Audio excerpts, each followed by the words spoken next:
নমস্কার বন্ধুরা, চলে এলাম রেসিপি নিয়ে। আজকে রেসিপি বানাবো পটল আর ছোট আলু দিয়ে আর চিংড়ি দিয়ে একটা রসা।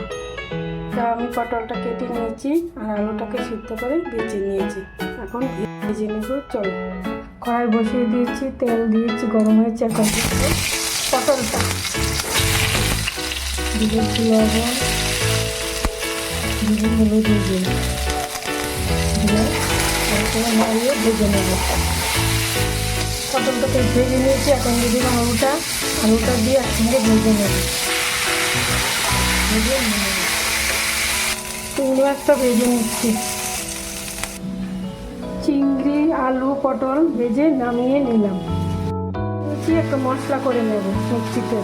দিয়ে দেবো রসুন কয়েকটা আর আদা দিয়ে দিলাম, বড় দুটো দিয়ে দিলাম, একটা টমেটো, পেঁয়াজ, কাঁচা পাকা লঙ্কা দিয়ে দিলাম, দিয়ে দেবো 1 চামচ জিরে আর দিয়ে দেবো 1 চামচ মৌরি। এখন একটু জল দিয়ে বেটে নেব। বেটে নিয়ে নিলাম মশলাটা। কড়াই বসিয়ে দিয়েছি, দিয়ে দিলাম 2 তেজপাতা সম্বার, দিয়ে দিলাম জিরে মৌরি সম্বারি। এখন দিয়ে দেবো দিয়ে দিলাম হলুদের গুঁড়ো, দিয়ে দিলাম লবণ, দিয়ে ভালো করে কষিয়ে নেব। কষার উপরে তরকারির টেস্ট, যতটা কষানো যাবো ততটাই টেস্ট বাড়বে। কষিয়ে নিচ্ছি। তো মশলাটা আমি ভালোভাবে কষিয়ে নিয়ে নিলাম। এখন দিয়ে দেবো আলু, পটল আর চিংড়ি একসঙ্গে দিয়ে এখন ভালো করে আবার মশলার সঙ্গে কষিয়ে নেব। কষানোর উপরে তরকারি কিন্তু টেস্ট আছে, তো যতটা কষাবেন ততটাই টেস্ট হয়ে যাবে। তো কষিয়ে নিচ্ছি, দিয়ে আমি একটু পরে ঝোল দেবো।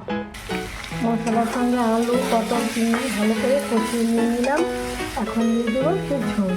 ঝোলটা আমি গরম করে নিয়েছি। জলটা যে কোনো ঝোলের জল গরম করে দিয়ে টেস্টটা বেড়ে যায় বন্ধুরা।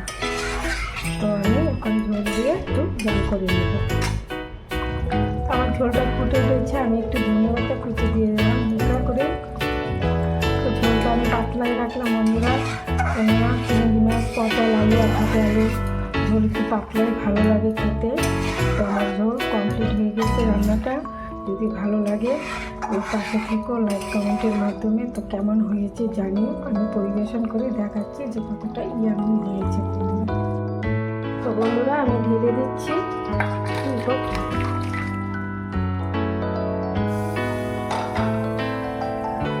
কতটা ইয়ামি হয়েছে দেখো বন্ধুরা, কতটা ইয়ামি হয়েছে।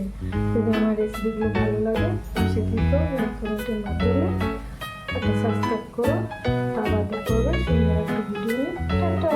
আর এরকম করে রান্না করে খাবে, খুবই টেস্ট লাগে। আর মৌরি বাটাটা দেবে, তাহলে তরকারির টেস্টটা অনেকটা বেড়ে যাবে।